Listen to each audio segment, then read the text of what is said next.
De bem com o corpo, uma ação integrada entre os setores de psicologia e nutrição da Pró-Reitoria de Assuntos Comunitários e Estudantis da Unifal-MG.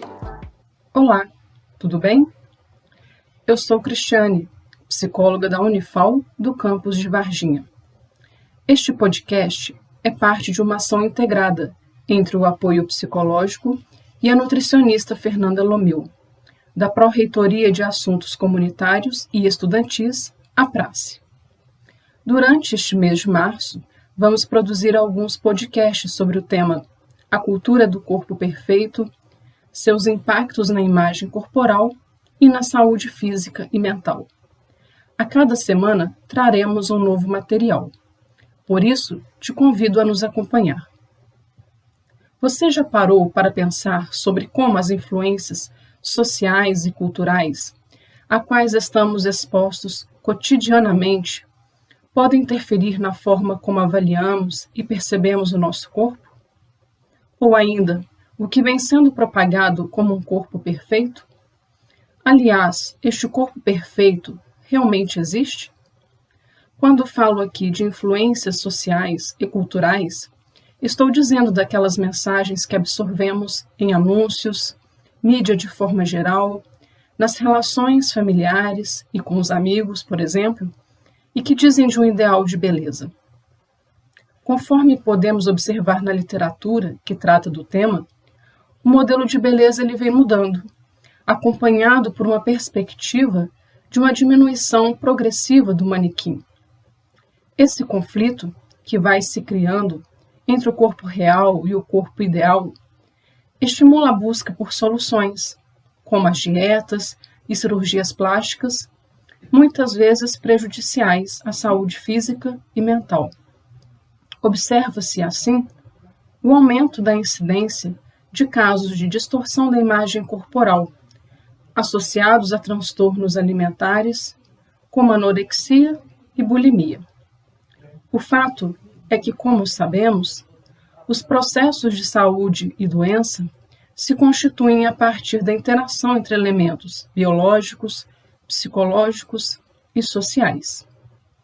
Hoje, temos à nossa disposição uma série de procedimentos, tecnologias estéticas e dietas que são disseminadas em busca do tão sonhado corpo perfeito, tendo em vista esse padrão de beleza da sociedade ocidental. E assim, cada vez mais assistimos o ser humano canalizar as suas energias e motivações na construção ou controle do seu próprio corpo.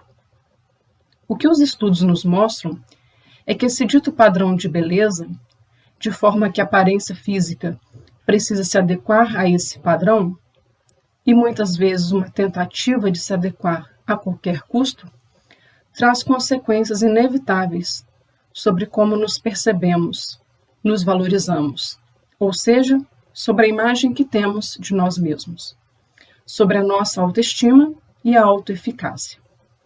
E na medida em que essas influências sociais e culturais vão sendo absorvidas, quase que de forma tão natural que nem mesmo notamos mais, percebe-se o resultado de uma insatisfação corporal feminina e masculina. Embora se diga que as consequências possam ser maiores para a mulher, não podemos desconsiderar que os homens também são sensíveis a esses mecanismos. No caso do corpo feminino, podemos identificar o culto pela magreza, e no masculino, pelo corpo torneado, musculoso, como sinal de força.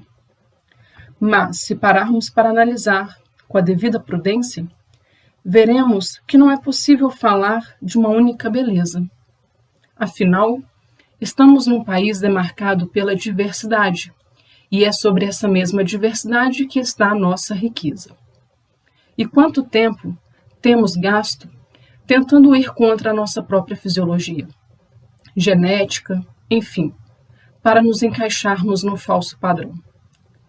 Com as redes sociais e nas relações interpessoais, de modo em geral, acabamos proliferando essas influências de um suposto princípio de um corpo ideal, gerando comparações entre a aparência do fulano e a minha, entre a minha e a daquela garota com o corpo esbelto de uma propaganda que acabo de assistir.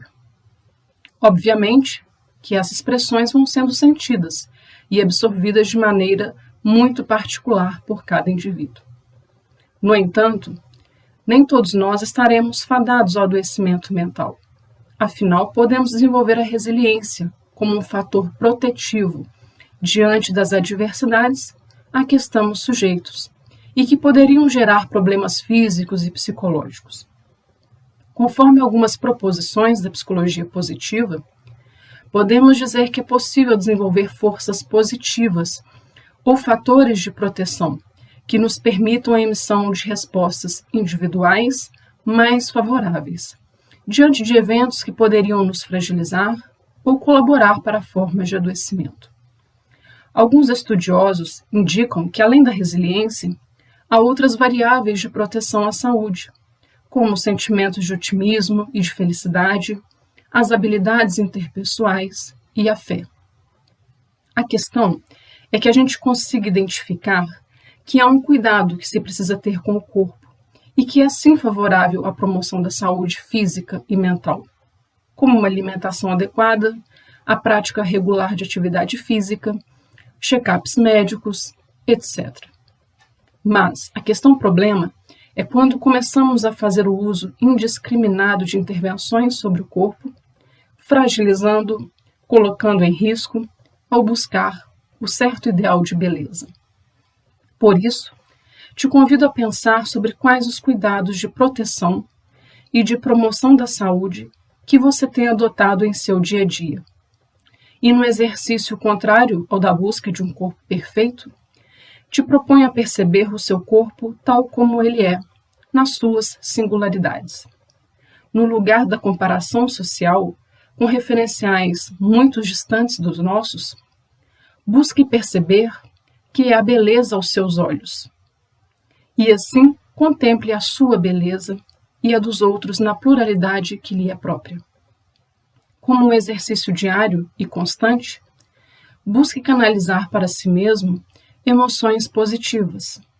E se mesmo assim estiver difícil de lidar com todas as tensões entre o corpo ideal e o real, com prejuízos em sua saúde física e mental, busque ajuda especializada.